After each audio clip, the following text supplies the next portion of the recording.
So, Girum, what a great idea. You know, I love a good marketplace. Tell us the state of tourism. I know people love to go to Mexico to get breast augmentation, teeth. I don't know if it's a good idea or not. South Korea, amazing destination. Eastern Europe.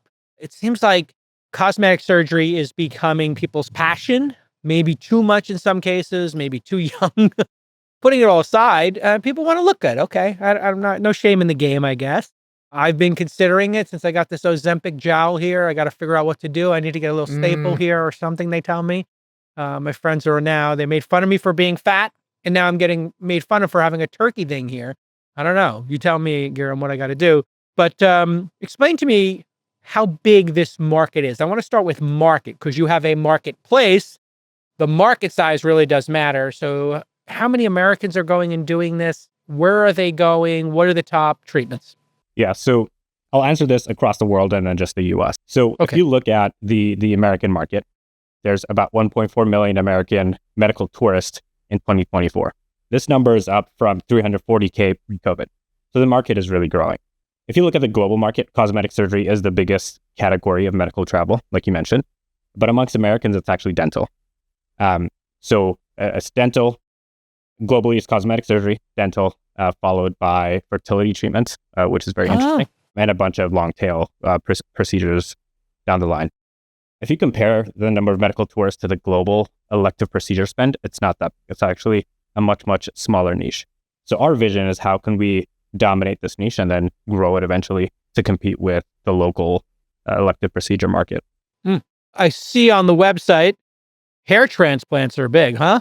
They are. They're growing massively. We're so to working speak. If you look at the Google Trends data, it's just exploding, specifically in Turkey. If y'all are on TikTok at all, you must have seen these videos. I have seen this. In Turkey, they make this joke about the airline flights. You see these guys have their heads bandaged with people going there. So what does it cost to do that in Turkey versus the US? And then what can people expect in terms of quality? I mean, it's kind of scary to I'm going to do a surgery. What if they screw it up? That's got to be people's concern, I would think, and their fear. So how do you allay their fears? And then what is the cost difference? Because, hey, listen, I mean, there are people who I remember getting shot with fillers at parties in apartments, at motels, and, people died.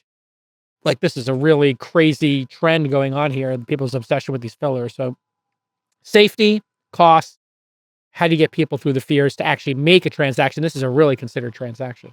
Definitely. So let me start with attacking the cost question first. By the way, there's good clinics in the US. There's good clinics abroad. There's terrible clinics in the US. There's terrible clinics abroad as well. But if you have a budget of, let's say, $10,000, you're going to the worst clinics in the US. You don't want to travel. The same amount of money will get you the top tier doctor, which would be comparable to the top doctor here in the US. So holding your cost constant, the quality that you get abroad is much, much higher. So that's one thing. The second thing is the reason for platforms like Doctours need to be around is to protect the consumers from going to some basement and getting a treatment that isn't safe for them, right? We verify the clinic. We look at their local certifications, their global certifications, the number of Americans they see every single year, verifiable reviews, etc., before listing them to our website so that the American consumer could trust that the quality of care that they're getting is much, much higher.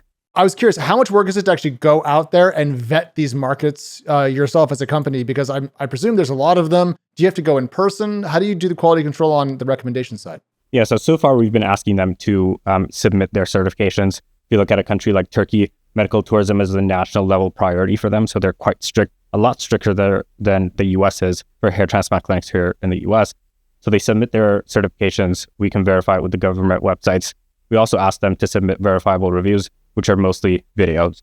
Our go-to-market is also TikTok. We partner with creators who have done their hair transplant abroad at the clinics we list on our site. So there's very direct proof of the quality available abroad.